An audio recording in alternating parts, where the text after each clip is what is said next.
What's up, YouTube? I'm Ruggly Juice Recipes. Welcome to the season 1 finale of DIY Made Easy.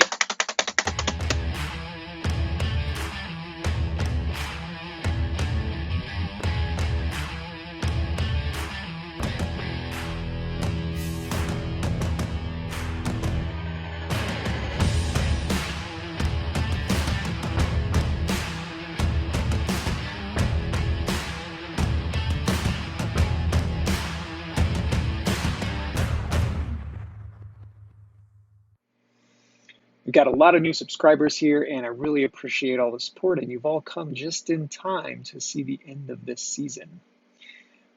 So this video, I want to recap kind of everything that we've covered here. And yeah, let's just jump right into it. These videos are geared towards mixers who are just starting out making their own DIY e-liquid. I have a list of just 35 flavors that we use to make recipes, and the purpose of that is that if a newer mixer or anybody really, a veteran, intermediate, it doesn't matter. If anybody sees one of these videos and they have the DIY Made Easy flavor stash, they're going to be able to make the recipe because there's simply nothing more frustrating than seeing a sweet recipe that you want to make and not being able to mix it because you're missing half of the flavors.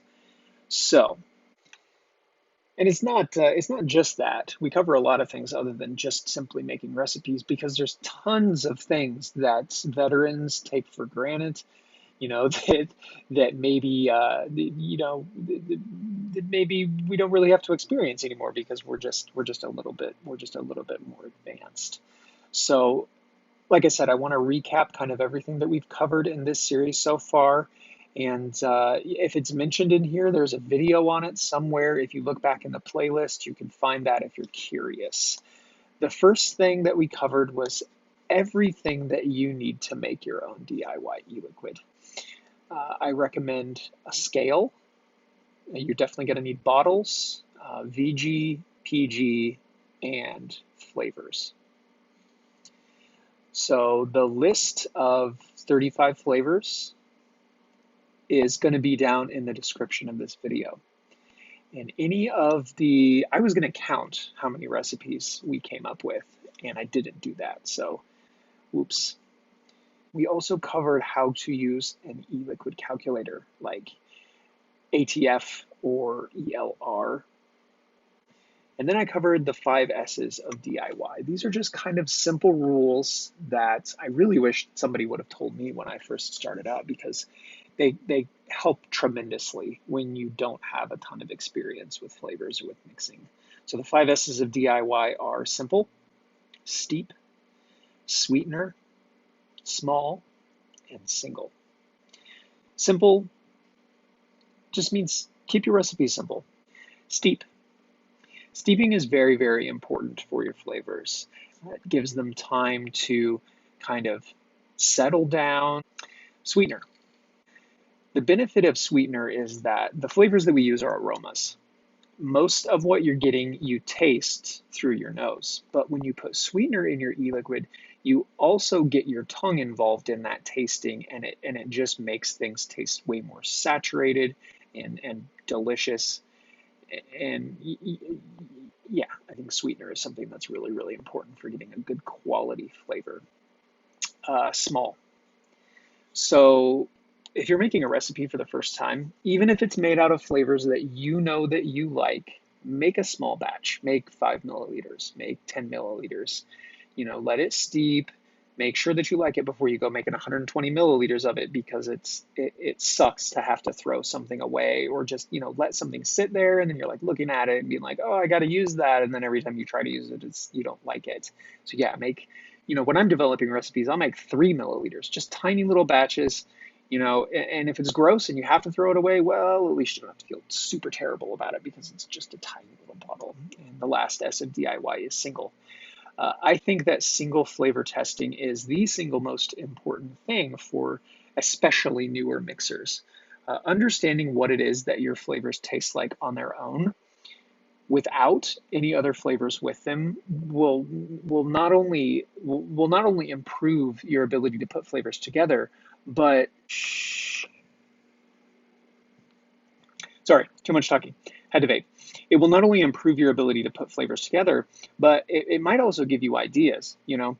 So yeah, those are the 5 S's of DIY. And then I told you don't buy huge bottles of flavor. I showed you my giant bottle of cereal 27 that I have. I was was on a big cereal kick, and I still love cereal recipes. And I used so much cereal 27 that I was like, I'm just gonna buy this giant bottle, and then I'll never ever run out of cereal 27. And it also saved me some money. But flavors, they don't go bad, but they do lose their potency over time. So, that bottle is going to last me years. And a couple of years down the road, that cereal 27 is not going to be nearly as potent as it is, and I'm going to have to use more to get the same amount of flavor that I used to get. So am I really saving money? Probably not. And the last thing that we kind of covered, and we spent a lot of time with this, was base recipes. So the idea of a base recipe is simply something that you can build off of.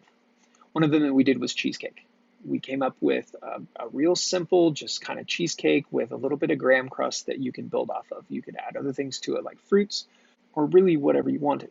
You can play with it. It's kind of like a canvas. So yeah, that's kind of all that we've covered in season 1. Season 2 is coming very soon, and in season 2, well, I've learned a lot from doing this. I am definitely a person who learns from experience, and having done this over the last couple of months, there are a couple of things that I would like to do differently. The first thing that we're going to change is the flavor list. All 35 of those flavors, while they're all great, they're fantastic flavors, are going to go away for season 2. Season 2 is going to have a whole new list of flavors for us to play with. Now, all of those recipes from season 1 will still exist. If you want to mix a recipe, if you have all of those flavors, you can still do that. Season 2 is going to have a whole new set of flavors for us to play with to keep things exciting. It's going to be really, really fun. Listen, if you like what I'm doing here and you want to help support me, there's a link to my Patreon campaign down in the description of this video, as well as a list of all 35 of the flavors from season 1. There's also some links to advocacy, because at the end of the day, that's why I'm doing this, is to help people that can't go down the road to get the things that they need to stay off of cigarettes. If you can't support me through Patreon, that's fine. Don't even worry about it. Something that you can do for free is like the video.